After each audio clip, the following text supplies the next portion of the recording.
YouTube says it has had enough of vaccine misinformation on its site. And false stories from phony sites to run circles around major news outlets.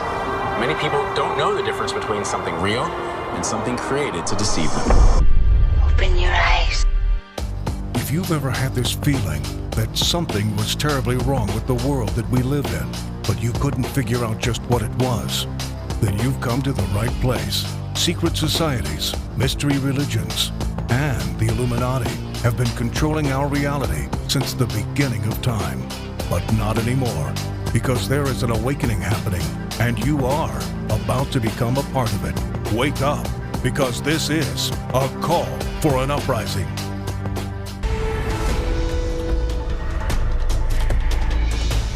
Two people are dead in a car ramming and stabbing attack at a UK synagogue. Witnesses say a man drove a car into members of the synagogue worshiping on Yom Kippur, then pulled out a knife.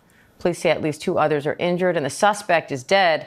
Now local officials are stepping up security at synagogues around the country. ABC's Lama Hassan has more. Lama, really unusual in the UK to see police have to pull out guns and shoot and kill a suspect. What's the latest here? Yeah, you're absolutely right, Diane. This was an absolutely horrific attack. You know, the details are terrifying. We know that police were called after witnesses said that they saw a man driving a car. He then rammed into members of the public. The man wielding a knife then killed at least two people. We understand that three members of the public are also in serious condition.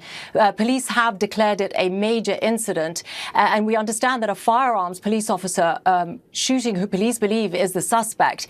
Now, we know that an investigation is underway. Manchester's Mayor, Andy Burnham, he called it a serious incident, but saying that the immediate danger appears to be over. But he did warn members of the public to avoid the area. The Prime Minister, Keir Starmer, he cut short a meeting with EU leaders in Denmark to come home to hold an emergency meeting on the security situation in the country. You know, he said that there'll be extra police assets at synagogues across the UK. And the fact that this happened on Yom Kippur, he says, makes it all the more horrific. We also have heard from the King and Queen. They said that they are deeply shocked and saddened to hear about the attack in Manchester. They said, especially on such a significant day for the Jewish community, and this was released in a statement. Of course, they did offer their thoughts and prayers. But at the moment, these are all the details that we know, Diane. All right, Lama Hassan, thank you. How did you convince Hezbollah to buy this? Well, obviously, they didn't know that they were buying it from Israel. Who did they buy it from, or think they were buying it from? We have an incredible array of possibilities of creating foreign companies that have no way being traced back to Israel, shell companies over shell companies who affect the supply chain to our favor. We create a pretend world. We are a global production company. We write the screenplay. We're the directors, we're the producers, we're the main actors.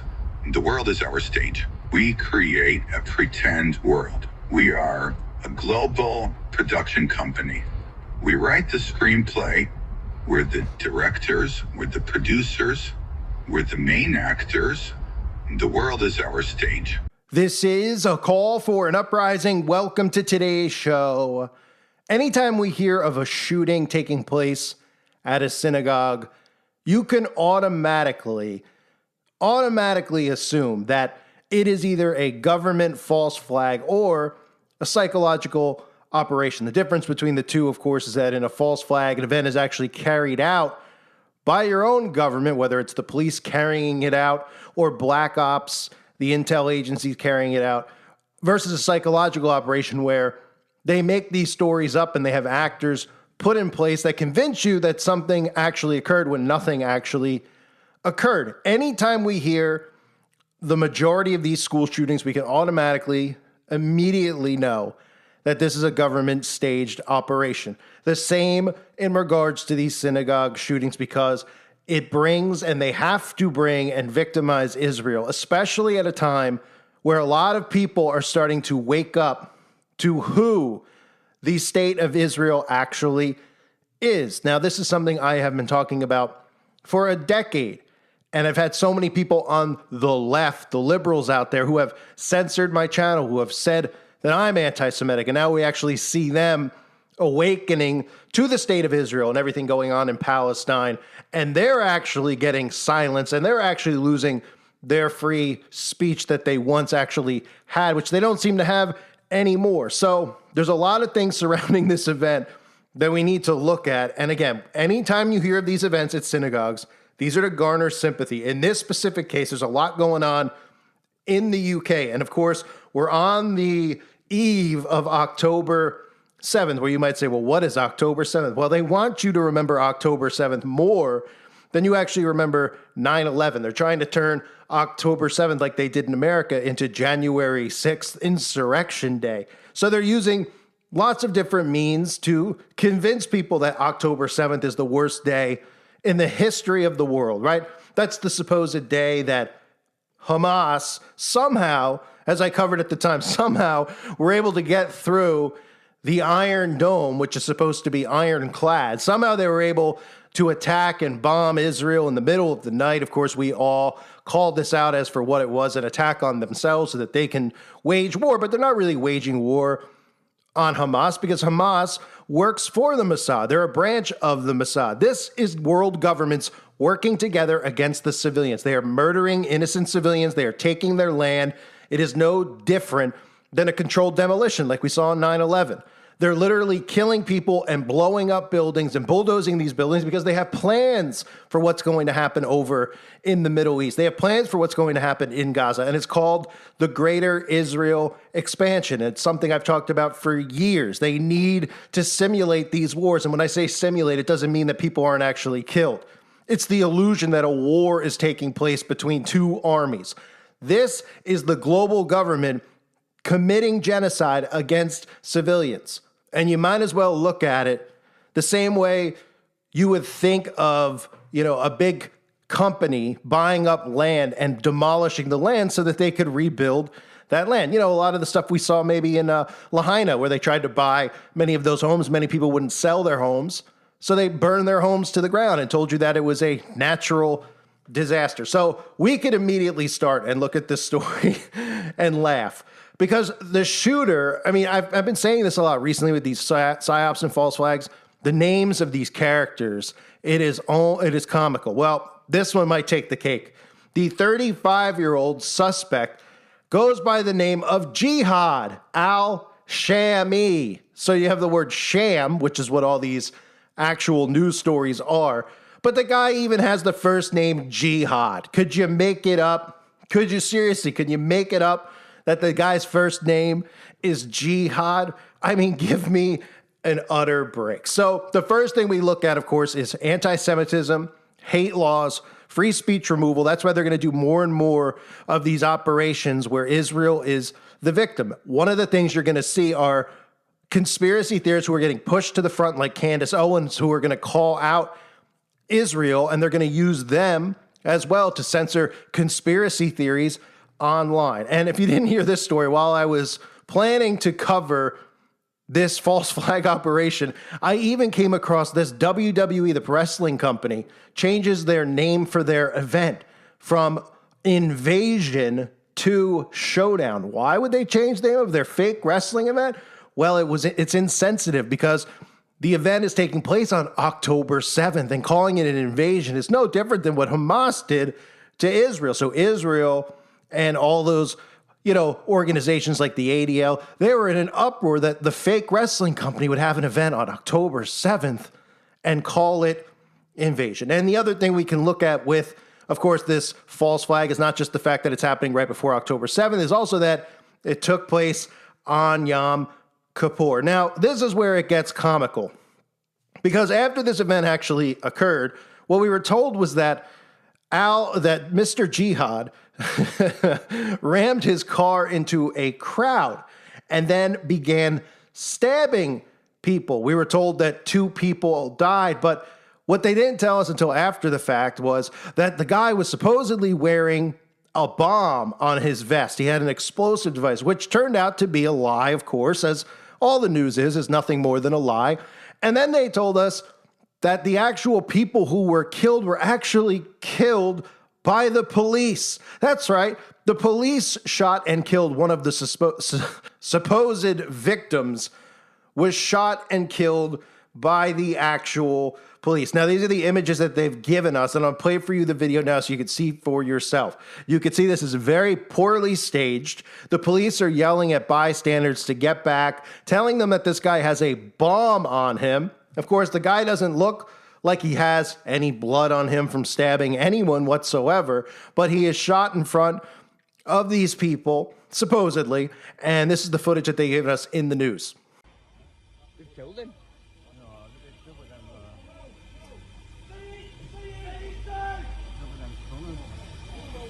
Hell, they're just everybody else, get back! If you're not involved, move back! Get away! Somebody stay with casualties! Everybody else, he has a bomb! Go away! He's got a bomb on him! He's got a bomb! Mate, he's got a lad, he's got a bomb on his jacket, mate! He's trying to go in and now! He's got bombs on him! So we can look at that and then we start saying, okay, what are some of the things about the suspect? What are some of the calling cards that the government leaves? Usually they leave manifestos, right? Usually they will not live to tell their story. Usually sometimes they leave evidence on the bullets. Well, in this case, what we have is very bizarre. Because the story that's come out since then, we all saw who they told us the suspect was, who goes by the name of Jihad, which is enough of a sign that this is a government operation. Well, since then, we're told that there's 6 suspects who have been arrested since then. So you'd say to yourself, well, wait a minute. If this guy used his car and he rammed it into a crowd, like we're told, then he got out of the car and started stabbing people until he was shot by the police and he had a bomb in his chest, which turned out wasn't an actual bomb. How can 6 other people be arrested if there weren't 6 other people there stabbing people, running people over with their cars? Well, there's 6 other people who are now being held till at least Wednesday who are suspected of being involved in this, because this entire thing, according to the counterterrorism police, potentially was influenced by extreme Islamist ideologies. Well, where do you think that possibly took place? Well, it's likely that it took place online, right? 6 people have been arrested on suspicion of the commission, preparation, and instigation of acts of terrorism after Jihad killed a worshiper and seriously injured several others on Thursday. The attack took place on Yom Kippur, the holiest day in the Jewish calendar. Officers said on Friday they believed that Shami, might as well call him ShamWow, a 35-year-old British citizen of Syrian descent, may have been influenced by extreme Islamist ideology. This is a new common thing that we're seeing, right? Radicalized online. I talked about that with the Charlie Kirk Psyop. Oh, the guy was radicalized online. He was radicalized what? On a Discord. He was speaking on forums. They were openly talking about murder and murdering somebody online. Well, how in the world could that have happened and they weren't arrested beforehand? Shouldn't somebody have watched that and monitored that? Well, of course, what a coincidence, right? Because that's where the digital ID comes into play, right? And a few days before this event, what did we have? Well, we had the prime minister let us know that the digital ID is coming. And if you don't have it by 2029, you will not be allowed to have a job. And what happened from there? Well, many people are very upset on both the left and the right. And that's why you're going to see a lot, and I mean a lot, of false flags and psychological ops over the next couple of years to convince people that by having a digital ID online, we'll be able to prevent these crimes from actually happening. Because with the digital ID online, we would have been able to determine that this crime was going to happen ahead of time because of the ideologies that these people were reading about, talking about, and messaging to one another in Discord. Now we have Big Brother policing all of this stuff because these people looking at it can't be anonymous anymore on the internet, and they need to convince you of that. So what perfect timing, right? I mean, it couldn't be more perfect of timing. We also have some politicians now and religious leaders who are claiming pro-Palestinian demonstrations, which have been held regularly since the war in Gaza began, played a role in spreading hatred of Jews. The protests have been overwhelmingly peaceful, but some say chants such as "From the river to the sea, Palestine will be free," incite anti-Jewish hatred. Of course, and we know what this is all leading towards with the Noahide laws. There's one specific group of people who have to be victimized, who you are not allowed to ask questions about because that one specific group who claims to be something that they're not, as we're told in the book of Revelation, that specific group is responsible for everything that's happening in the world. They are not who they claim to actually be. But of course, we know the church is in bed with the Zionists because the 501c3 churches are only allowed to be tax exempt if they promote Israel, and all of these preachers brainwash their audience. They never read the book of Revelation and tell them how clear as day it is. It says, there are those who claim to be but are not. They are of the synagogue of Satan. And then when you read the books like the Zohar and the Talmud, and you watch documentaries like some of the ones Ted Pike has produced, you realize real fast, wow, that's not the cookie-cutter Torah reading people that I was told about. But they're victims, remember? They're constantly under attack. So since they're constantly under attack, you're not allowed to say anything or question anything they do, or you're anti-Semitic, and it's spreading, right? So this is what's happened since then. Okay, Starmer is telling protesters to respect the grief of British Jews. They don't want anybody out there protesting peacefully because it's offensive, right? This is something that they put out for people to, they put this out for the world to see. We're ensuring that every available officer in Greater Manchester is currently deployed to provide reassurance, particularly amongst our Jewish communities, at what is a time of profound distress and sorrow. We are aware that a number of planned demonstrations are due to take place this weekend of the variety that we routinely police across our city, region, week in and week out. At this time, however, I'm directly appealing to all those who might be intending to protest this weekend to consider whether this is really the right time. You could do the responsible and sensitive thing and refrain on this occasion from protesting in a manner which is likely to add to the trauma currently being experienced by our Jewish community. We can't and wouldn't seek to stop peaceful gatherings. However, we will act immediately to curtail any acts of violence, intimidation, or threat. In circumstances where protests do occur over the coming days, we will act robustly in all circumstances to uphold the law. I would call upon the common decency and humanity of all people across the Greater Manchester to aid us in seeking to support our Jewish communities following such a horrific attack, right? Attacking yourself or pretending to attack yourself so that you are guilted out of protesting some of the stuff that's going on because people are waking up to what the Mossad is doing and to the mass genocide that's occurring, right? They can't have an awakening happen. So you got to keep making false stories up to suppress speech and guilt people and shame people who are actually peacefully protesting, which is their God-given right to do. Now, does it actually do anything? Well, of course not. It doesn't do much of anything.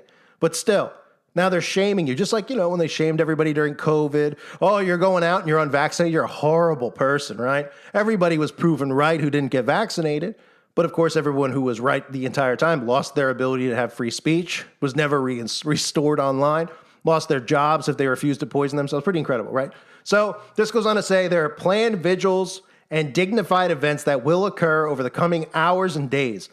These are opportunities for quiet and respectful reflection, and I know that the decent majority of people across Greater Manchester will join in standing shoulder to shoulder with those who grieve. So they're using manipulation to try to get anybody out there, even the pro-Palestinians, to side with Israel and stand side by side with them after this orchestrated event that really came directly from your own government, right? There's some of the signs that are out there. I oppose genocide. I oppose genocide. Look at this person. Stand up. We must be brave. Even has the all-seeing eye right on the poster. And then these, of course, were some of the people who showed up conveniently outside of the synagogue who are talking about how they're victims, right? Well, of course, listen to some of these people who showed up outside of the synagogue right after the supposed event took place.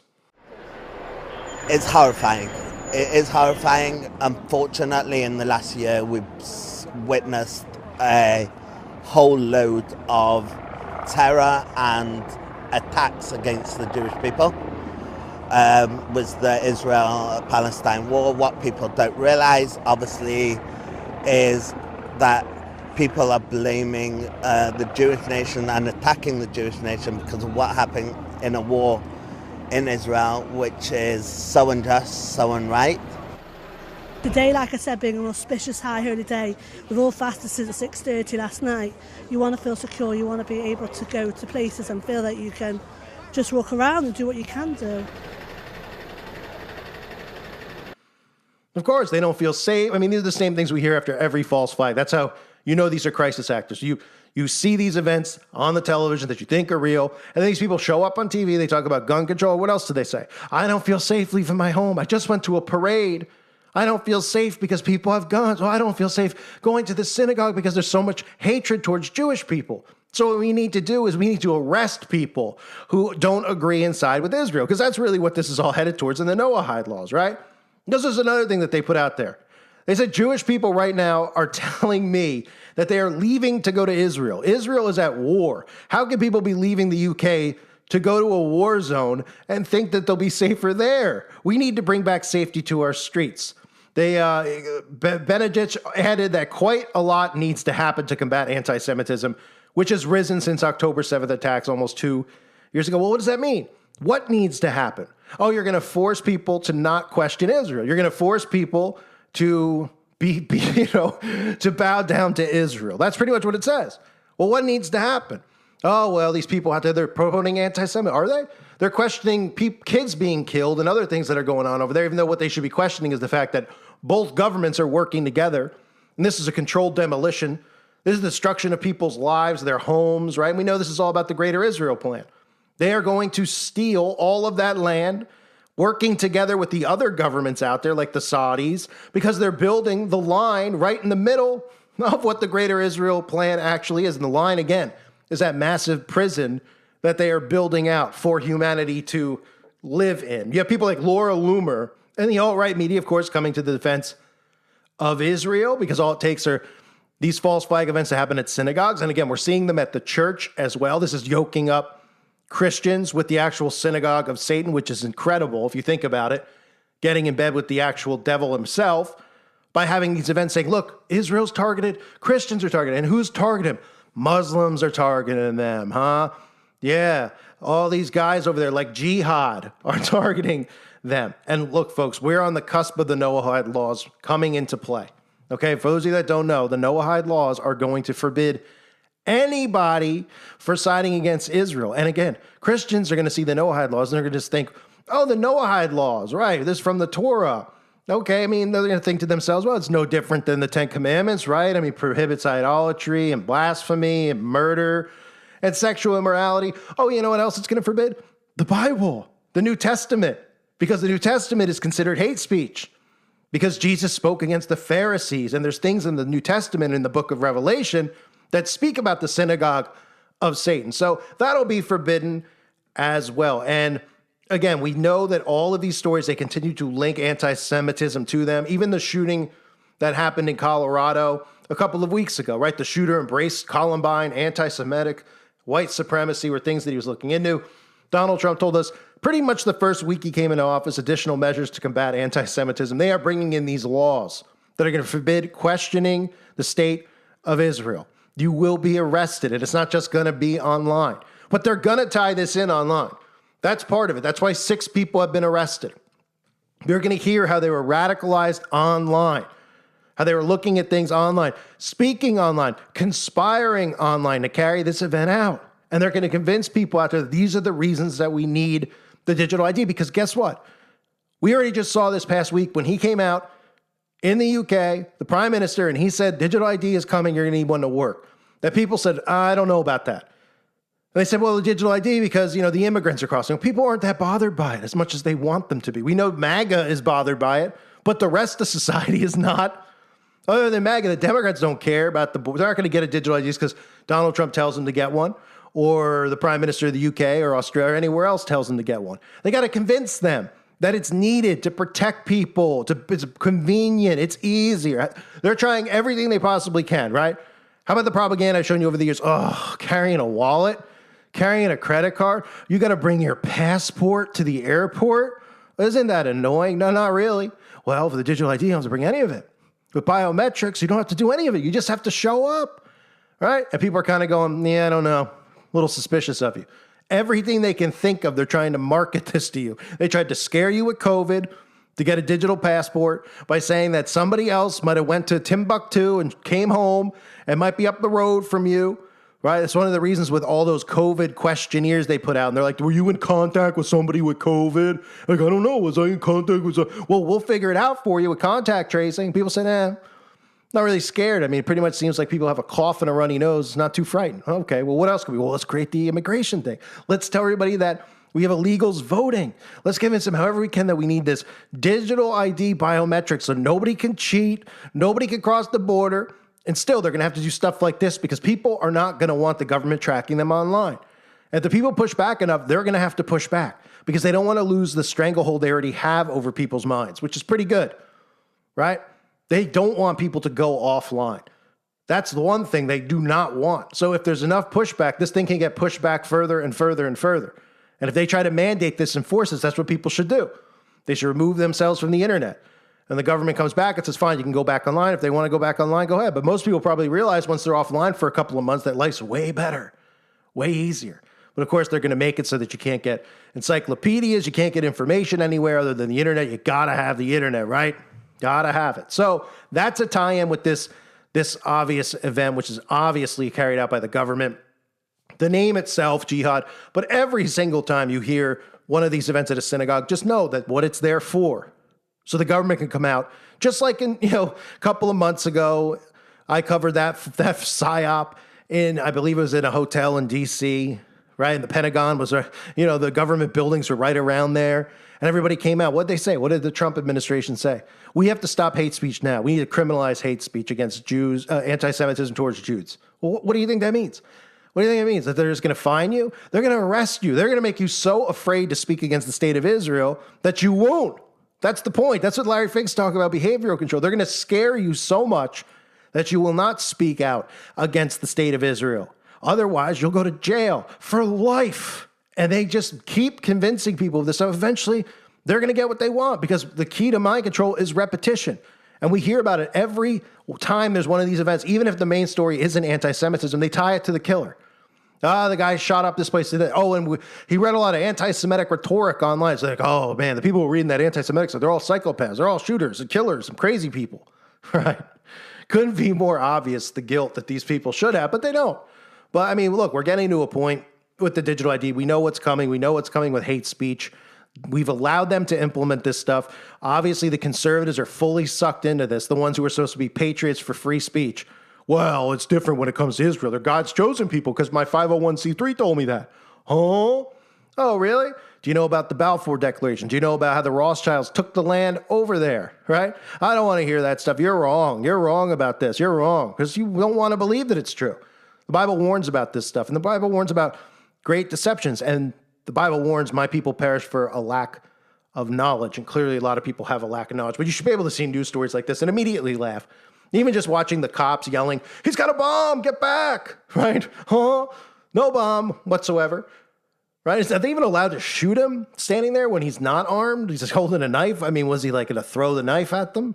I mean, the whole thing is obviously created for the exact reasons that I said. And now the story's continuing on after the fact with these 6 other people arrested because they're saying that, well, it was a big conspiracy that they plotted likely online.